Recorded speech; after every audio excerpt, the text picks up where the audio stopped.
Face à face, un podcast du Musée d'archéologie nationale. 4e épisode, la restauration.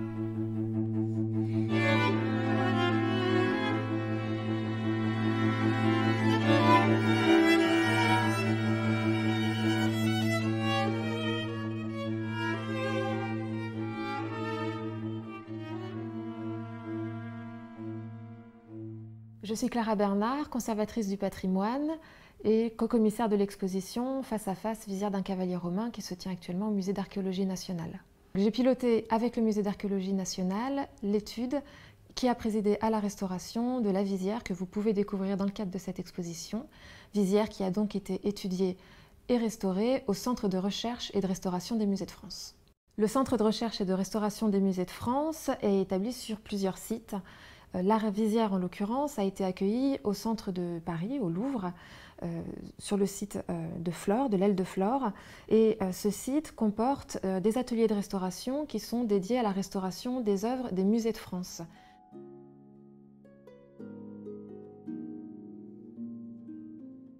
On a réalisé au C2RMF tout d'abord ce qu'on appelle une étude préalable, c'est-à-dire une étude approfondie avant d'intervenir matériellement sur l'objet, qui permet vraiment de mieux comprendre son histoire matérielle, puisqu'il est vraiment nécessaire, avant d'intervenir sur l'objet, de vraiment bien le comprendre. Pour cette étude préalable, on a croisé différentes sources, déjà des sources d'archives, des photographies anciennes, des films également qui présentent Monterland manipulant la visière, et on a essayé de croiser toute cette documentation avec évidemment des observations fondamentales, mais avec également des examens et des analyses qui ont permis vraiment de compléter notre connaissance sur l'objet.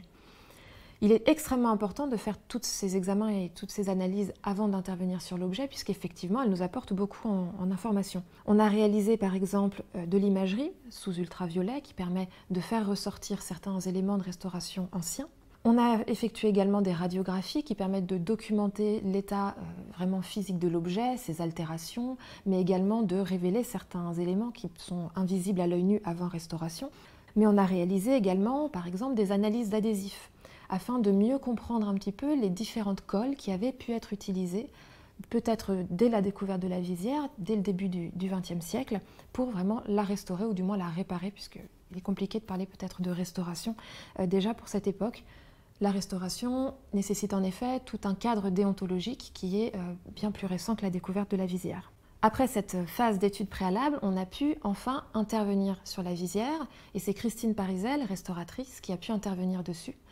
Et lors de cette restauration, on a effectué également d'autres examens, d'autres analyses qui étaient indispensables. Par exemple, on s'est beaucoup appuyé sur l'apport de la 3D. On a effectué notamment une photogrammétrie, un scan, avant de restaurer la visière pour pouvoir la documenter, mais également à différentes étapes de la restauration, pour pouvoir prendre des décisions sur les comblements à réaliser, sur la localisation de certains fragments qui posaient souci. C'est vraiment l'ensemble de ces compétences, de ces examens, de ces analyses, de ces observations qui vraiment a permis de restaurer la visière et de l'observer dans l'état qu'elle arbore aujourd'hui. Donc, fait remarquable pour la visière, en ce qui concerne la visière, c'est que la paroi externe n'avait pratiquement pas été touchée et c'est un cas rare pour les objets découverts il y a de nombreuses années, en l'occurrence presque 100 ans. Mais en revanche, il y avait eu plusieurs consolidations sur la paroi interne de l'objet pour renforcer la paroi qui était déchirée à plusieurs endroits. Juste après la découverte de l'œuvre, des renforts ont été collés avec les colles dont on disposait à cette époque, c'est-à-dire des colles naturelles, sans doute d'origine animale. On suppose que le bronze se trouvait dans une sépulture, car il fut découvert avec 2 vases de terre, un couteau, des restes de bois, des clous et du fer. Les restes de fer étaient tellement dégradés par l'oxydation qu'ils se sont émiettés quand on a voulu les recueillir. Un encroûtement d'oxyde de fer adhère encore au bronze, du côté droit, en haut. Les clous, le couteau et l'un des vases n'ont pas été conservés. Il semble que le bronze ait été touché au front et à la joue gauche par la pioche des terrassiers. Ceux-ci, pour comble de malheur, auraient lavé l'objet, voulant le débarrasser de sa gangue de terre. Au cours de ce lavage seraient tombés des morceaux qui n'ont pas été recueillis, notamment du côté gauche, sous le menton, une sorte de tenon ou de bouton, pareil à celui qui subsiste à l'endroit symétrique du côté droit.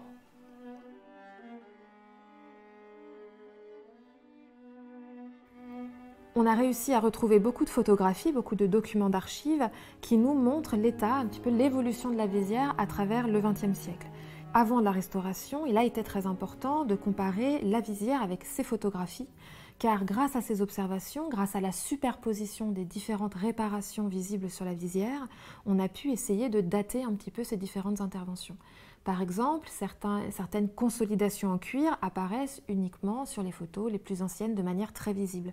Par la suite, certaines autres consolidations apparaissent sur des photos un petit peu plus récentes. C'est vraiment le croisement de ces observations sur l'objet et de ce que nous apprennent ces photographies qui permet vraiment de proposer ce qu'on appelle une chronologie relative de ces interventions, c'est-à-dire qu'on est vraiment capable de pouvoir dater ces interventions les unes par rapport aux autres. Les analyses élémentaires nous ont permis de comprendre ici que nous sommes face à un cuivre presque pur et cet élément est très important pour l'histoire également de l'objet, puisque l'utilisation d'un cuivre presque pur, qui est un métal assez malléable, permet de valider ce que nous dit Arien et permet effectivement de comprendre qu'on est effectivement face à une visière de parade et en aucun cas face à une visière qui a pu être utilisée au combat directement.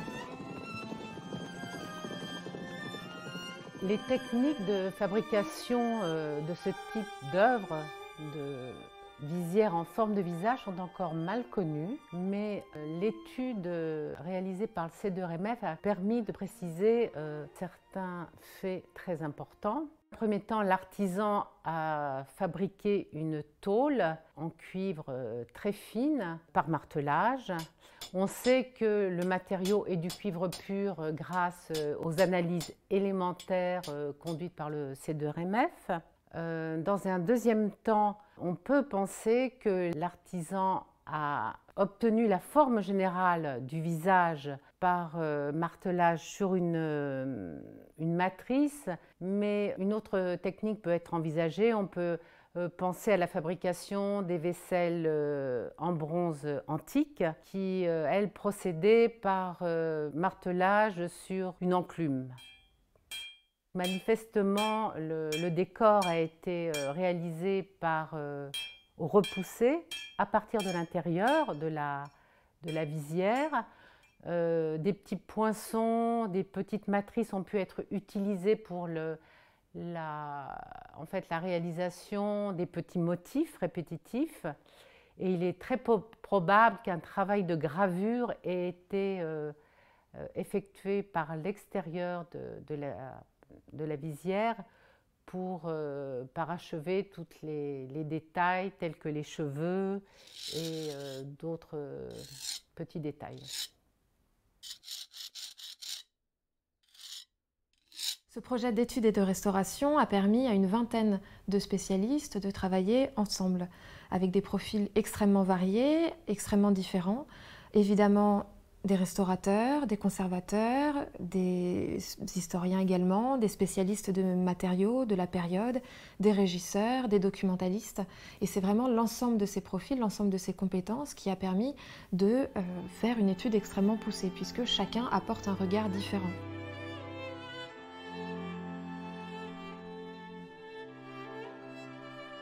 Ces regards différents permettent également vraiment une complémentarité et surtout permettent de documenter l'intégralité de la vie de la visière, de son utilisation à son abandon, en passant par son enfouissement, jusqu'à sa redécouverte, les réparations dont elle a pu faire l'objet au cours du XXe siècle et vraiment jusqu'à sa restauration actuelle. Donc c'est vraiment extrêmement important de s'entourer de compétences extrêmement variées et de regards extrêmement variés pour ne pas omettre d'étudier vraiment l'un des aspects fondamentaux de l'histoire de cette visière.